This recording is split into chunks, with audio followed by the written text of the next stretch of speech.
Hello, everyone, and welcome back to English Daily Vibes. Hello, Julia. Hello, everyone. It is so wonderful to be here with all of you today. It is great to see you, Steve. How are you doing today? I am doing fantastic, Julia. Thank you. I had a very interesting morning, actually. Oh, really? What happened? Tell us. Well, I tried to order a coffee using only my English, and the barista looked at me like I was from another planet. Oh, no, Steve. Don't worry. That is completely normal when you are practicing. I know, but it made me think about our topic today. Yes, today we are talking about a beautiful topic, how learning English opens doors and changes lives. That is a perfect topic. It changed my life, even with my funny coffee mistakes. Exactly. English is not just about grammar rules or long lists of verbs. Right. It is like a magic key. Yes, it is a key that opens doors to travel, new jobs, amazing friendships, and global experiences.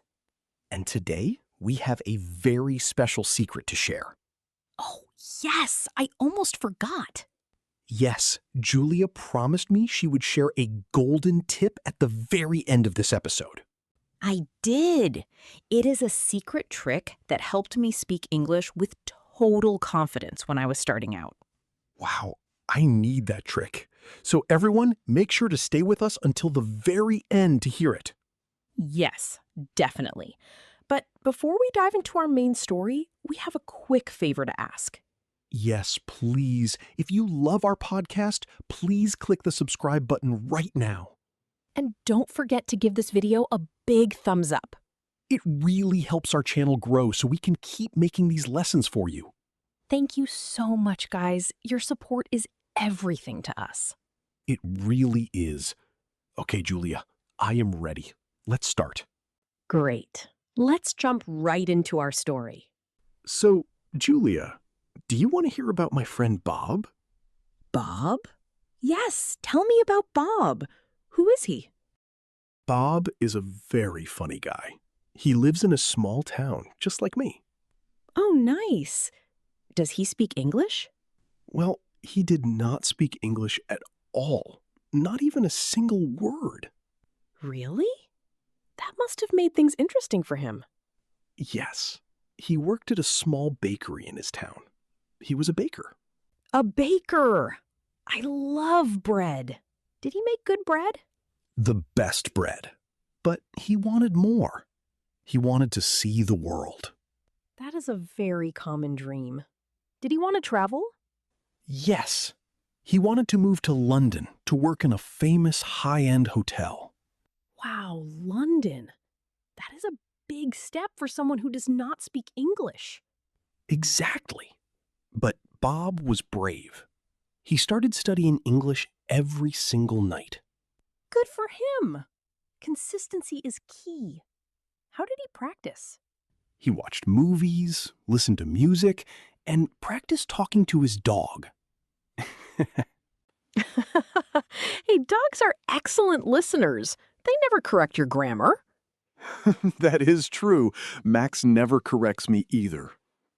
So what happened next with Bob? Well, after 6 months, he saw an online job advertisement for a pastry chef at the Royal Palace Hotel in London. Oh my goodness. That sounds like a very prestigious place. It was. The interview was online via video call with a very serious man named Sir Charles. Oh, a video interview. Those can be very scary, especially in a second language. Yes, Bob was shaking like a leaf. His hands were sweaty. I can imagine. So, how did the interview start? Well, Sir Charles had a very strong British accent. He said, "Good afternoon, Bob. Tell me about your background." Oh, tell me about your background is a classic interview prompt. What did Bob say? Bob got confused. He thought background meant the physical wall behind him. No way. Did he really? Yes.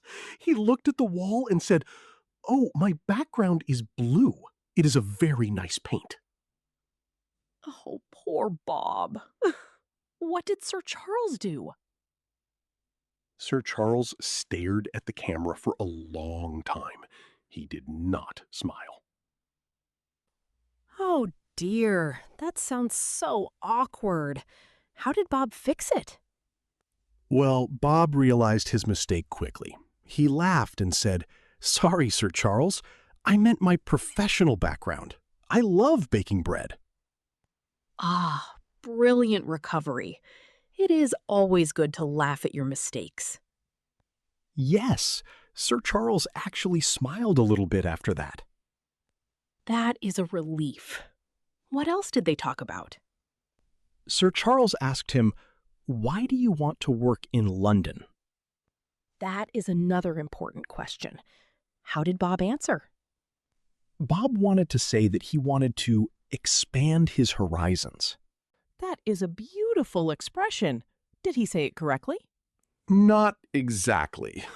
He said, "I want to expand my horizontal." Horizontal.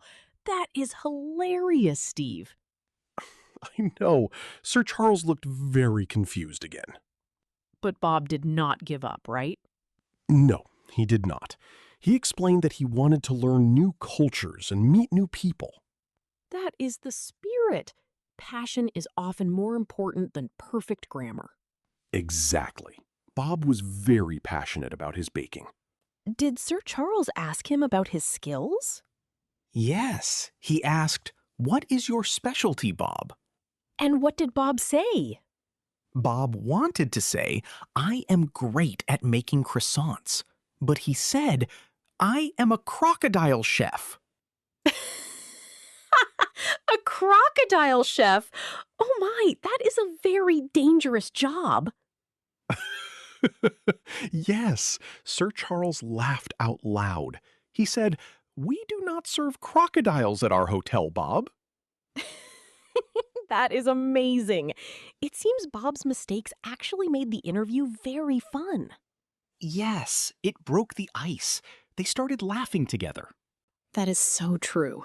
Humor is a great way to connect with people. Definitely. In the end, Sir Charles was very impressed by Bob's honesty and his positive attitude. So, did Bob get the job? Yes, he got the job. He packed his bags and moved to London 3 weeks later. Wow, that is incredible. English literally opened a physical door to a new country for him. It did. And the story gets even better. Really? What happened in London? Well, at first, working in a big international kitchen was very hard. I can imagine. Kitchens are very fast and very noisy. Yes, everyone spoke English, but they came from different parts of the world. Ah, so there were many different accents. Yes, there were chefs from Italy, France, Spain, and India. That sounds like a wonderful multicultural environment. It was, but Bob had to listen very carefully to understand everyone. That is great practice for the brain. Did he make any more funny mistakes? Oh, yes. One day, the head chef told him, "Bob, we need to whip up some cream." Oh, whip up is a phrasal verb. What did Bob do? Bob did not know what whip up meant. He thought it meant to hit the cream with a whip. No. Did he go looking for a whip? He actually asked the Italian chef, "Do we have a whip in the kitchen?"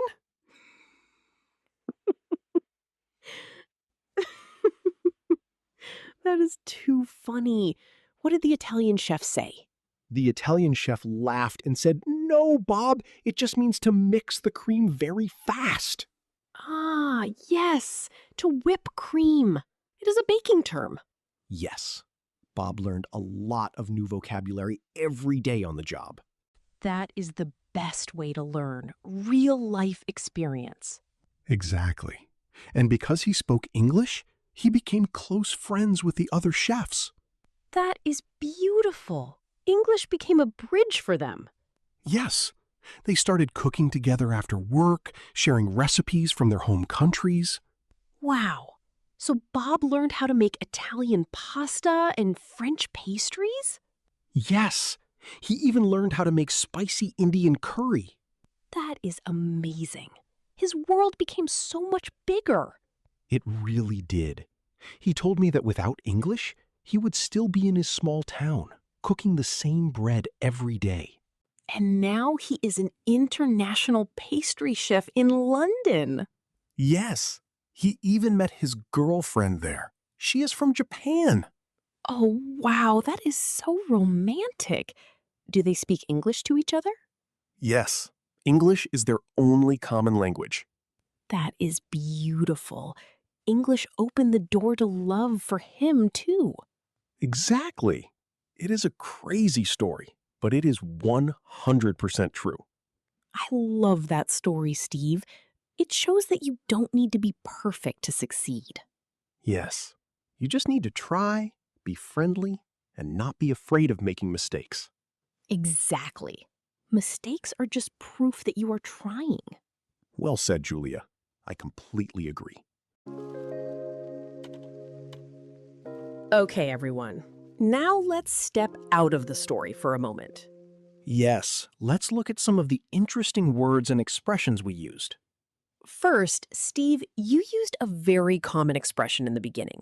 You said Bob was shaking like a leaf. Oh, yes, shaking like a leaf. What does that mean exactly? It means you are shaking very hard because you are extremely nervous or scared. Ah, like when I have to speak in public, I shake like a leaf. Exactly. For example, before the job interview, I was shaking like a leaf. That is a great visual image. A leaf in the wind. Yes, very natural. Another phrase we used was expand your horizons. Right. My friend Bob said, expand my horizontal by mistake.